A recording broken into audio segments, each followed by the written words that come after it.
You know, there are renters out there, renters that you want to put into your property, and the reason that they are highly motivated to rent is because they're running out of time.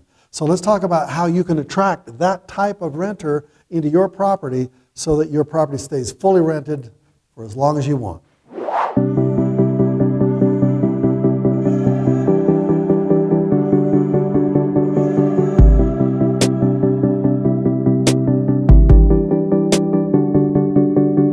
Okay, so how do you appeal to a highly motivated renter? And why do you even need to appeal to somebody if they're highly motivated? They'll probably want to take anything, right? Well, you're competing against other people who are trying to find ideal renters. So yes, you want them highly motivated, but you want to make sure that they're going to stay there and not destroy your property and have a long-term rental. So let's talk about the characteristics you need to study.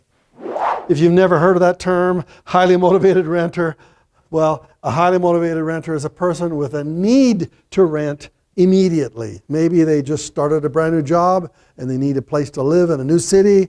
Maybe they have a limited time to find a place to rent. Whatever the reason, you can find creative ways to attract these types of renters. I see highly motivated renters almost every day. Just last weekend, a family member needed an apartment and I went to look at it with them. And guess what? Somebody showed up who was a highly motivated renter, and he said, I need a place to rent. Is it available tomorrow? I've got a family, 3 kids. My wife is driving me nuts. We need to get into a place. Highly motivated. However, would be the right kind of tenant. Well, that's the next step. But first, I got to find a tenant that wants my property. That's what I call a highly motivated renter.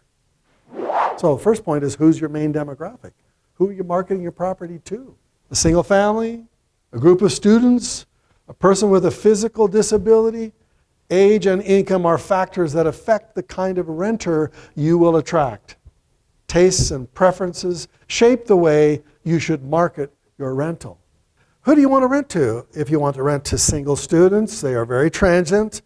In my case, that's where I made my first million, from those types of tenants. They were not ideal, but I had to deal with it. So most people, when they rent a property, they're looking for an ordinary type tenant, like a single family. But they don't think outside the box, because there might be more opportunity for higher cash flows by renting on a shorter term basis, maybe weekly instead of monthly, maybe daily. Or they go all to the other side and they find somebody who has a physical disability and needs a property to fit their challenges. And therefore, you retrofit that house to fix them and to fix their situation. Therefore, they're happier. They'll be longer-term tenants. They'll pay a higher rent. And therefore, you're thinking outside the box. And most people don't go there. That's what I'm trying to teach you how to do. Okay, so as a renter, you're not just renting a property. You're renting other people living next to that renter in their properties. And that's the neighborhood. And there are 3 A's that you got to look at. You have to look at accessibility. How easy is it to access that property? And sometimes when you advertise that way, located close to the subway station, etc., that it's going to market easier. Appearance. How does the neighborhood look? Drive through it. If it's just really not a good neighborhood, your renters are going to come through that neighborhood and they're going to go, I don't want to live here. So that helps you find the right property in the first place. And then what kind of amenities? The better the amenities, the more likely they're going to want to stay. And the longer they stay, the better it is for you. So therefore, the neighborhood is really important in this decision. Have you ever lived in a place where the neighbors were terrible? So now you know what I'm talking about. You need to find a place where the entire circumstance makes a person want to stay there. I mean, we had a home in a very, very expensive neighborhood, millions of dollars in our property values, and yet we had a neighbor we didn't like. Eventually, we decided to move because of that. So I know what it's like, and you know what it's like, so make sure that when you pick a neighborhood, you pick one that's somebody wants to live in. Third factor in finding highly motivated renters, and that is, what is the development that is going to go into that neighborhood sometime in the future. And this is something that most investors never even think about. They look at the way it exists now and assume that's the way it will always be. But if there's vacant properties around, there's going to be development. And you need to go down to the local planning department and find out, where are the freeways going to go? Where are the new factories going to go? And that will help you in your decision for attracting the right kind of tenant. It's not just the present amenities that matter, but future ones as well. Plans for new schools, hospitals, public transportation, and other civic infrastructure can dramatically improve property values in the area. Commercial development can also improve property values. And instead of just improving, what if it makes things worse? You need to know that. Maybe they're moving in a landfill next to your property, or maybe they're moving in an industrial plant next to your property. You need to know that in advance. And this is some of the thinking when it comes to development that needs to go into not only finding the right property, but renting to the right renter.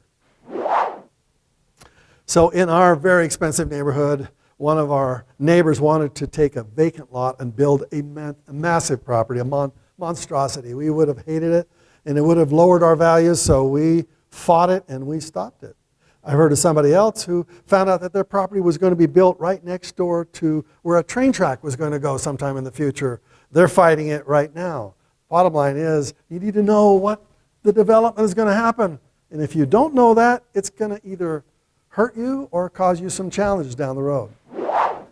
So you need the book that'll tell you how to not only find highly motivated sellers, but to find highly motivated renters, people who are going to move into your property and give you cash flow. You need cash flow almost immediately. That's why the subtitle for this book is How to Go From Broke to Bank in 90 days or less.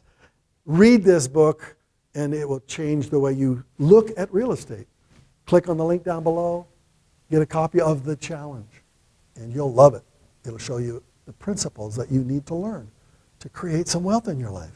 If you've been smart, you've been watching these videos, you've subscribed, and you're here learning as much as you can, but if you haven't downloaded this book and started to read it, you have been missing it, my friend.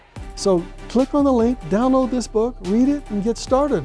And obviously, thanks for watching up to this point. Subscribe and watch the next video. Good stuff there.